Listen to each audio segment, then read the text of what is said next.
আমার বাপ দাদা নানা চাচা সবাই ছিল বিএমপি। তো বিএমপি তো যারা ছিল বিএমপির লোকেরা চাঁদাবাজি করে। ত্রয়োদশ জাতীয় সংসদ নির্বাচন সামনে, সেই উদ্দেশ্যে আমরা রাজধানীর বিভিন্ন জায়গায় ঘুরতে ফিরতে সাধারণ মানুষের কথাগুলো আপনাদের মাঝে তুলে ধরার চেষ্টা করছি। আমাদের সাথে এই মুহূর্তে একজন ভাই আছেন। শুরুতে আপনার নামটা যদি একটু বলতেন। আমার নাম হাফেজ মোহাম্মদ মুহিবুল্লাহ। আচ্ছা, আপনার নির্বাচনী আসন কত? আমার 12 আসন। ঢাকা 12 আসন। জি। কাকে ভোট দিচ্ছেন ভাই? আমরা বাংলাদেশ জামাত ইসলামরে সমর্থক করি এবং তাকে জামাত ইসলামকে ভোট দেব। আচ্ছা, কি মনে হচ্ছে এবারে কারা সরকার গঠন করতে পারে? এবার যদি আল্লাহ চায় আর জনগণ চায় তাহলে ইনশাল্লাহ জামাত ক্ষমতায় আসবে। আচ্ছা, জামাতকে কেন ভোট দিতে চাচ্ছেন বলেন তো? জামাতের মানুষের ভিতরে নৈতিকতা আছে, তারা দুর্নীতি মুক্ত এবং তারা মানুষের কল্যাণে কাজ করে, এই জন্য জামাতকে ভোট দেবো। জামাত যদি সরকার গঠন করে, সেই ক্ষেত্রে সেই সরকারের কাছ থেকে আপনি সর্বপ্রথম কি আশা করবেন?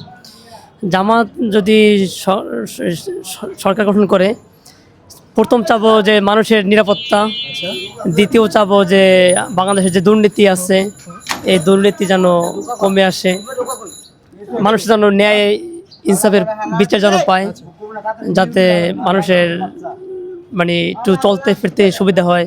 যাতে অনেক সময় দেখা যায় চাঁদাবাজি, অনেক সময় দেখা যায় ঘুষ দুর্নীতির কারণে মানুষ বিচার পায় না, আদালতে বিচার নাই।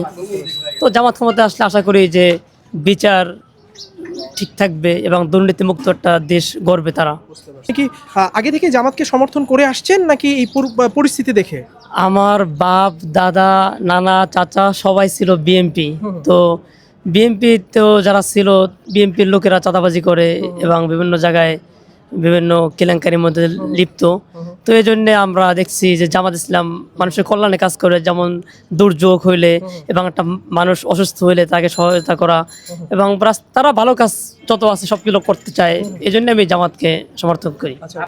আমাদের পরিবারের বাড়ির সবাই মানে এক কথা দাঁড়িপাল্লা, বন্ধু বান্ধব সকল আত্মীয় স্বজন মহল্লা যত ইয়াং জেনারেশন আছে সব জায়গায় সবাই বলতেছে দাঁড়িপাল্লা। এই বছর তো সব দল আছে, একমাত্র নিষিদ্ধ আওয়ামী লীগ। আওয়ামী লীগ ছাড়া জাতীয় পার্টির একটা অংশ আছে, ইসলামী আন্দোলন আছে, এরপরে বাংলাদেশ জামাত ইসলামী আছে, এরপরে বিএনপি আছে। তো ওটা ফেয়ার নির্বাচন যদি মানে সুস্থভাবে হয় অনেক ভালো হবে। নির্বাচন নিয়ে কতটা আপনি আশাবাদী যে এবার নির্বাচনটা কতটুকু সুষ্ঠু হবে? এখন পর্যন্ত মোটামুটি আশা করা যায় ভালো হবে। যে আর ডাক্তার ইউনূস বলছে যে এটা মানে বাংলাদেশের ইতিহাসে একটা ফেয়ার নির্বাচন দেবে, উনি মানে এরকম একটা প্রত্যাশা জাতির প্রতি রাখছে, জাতীয় ওনার প্রতি রাখছে। তো আমি আশা করি যদি ফেসিস্ট আমলের মতো যদি নির্বাচন এরকম হয় তাহলে তো নির্বাচন দিয়ে লাভ নাই। প্রশাসন যারা আছে তারা যদি মানে সজাগ থাকে তাহলে সুস্থ নির্বাচন আশা করতে পারি আমরা। গণভোট, এবারে নির্বাচনে গণভোটের আয়োজন করা হয়েছে। তো এই গণভোট নিয়ে আপনি কি বলতে চান? আপনি কিসের পক্ষে আছেন, হ্যাঁ নাকি না? আমি হা ভোটের পক্ষে। কেন আপনি হ্যাঁ ভোটের পক্ষে? হা ভোটই তো এই গণউত্থান হয়েছে এবং যে ছাত্র হত্যার বিচার এবং দেশে আইন বিভাগের যে বিচার হয় না, এই দেশে অনেক খুন হয়, ধর্ষণ হয়, দুর্নীতি হয়, এর কোনো বিচার নাই। তো যদি হা ভোট যদি জয়যুক্ত হয় তাহলে দেখা যাবে যে এই বিচারগুলো হবে, বিচারগুলো মানুষ পাবে।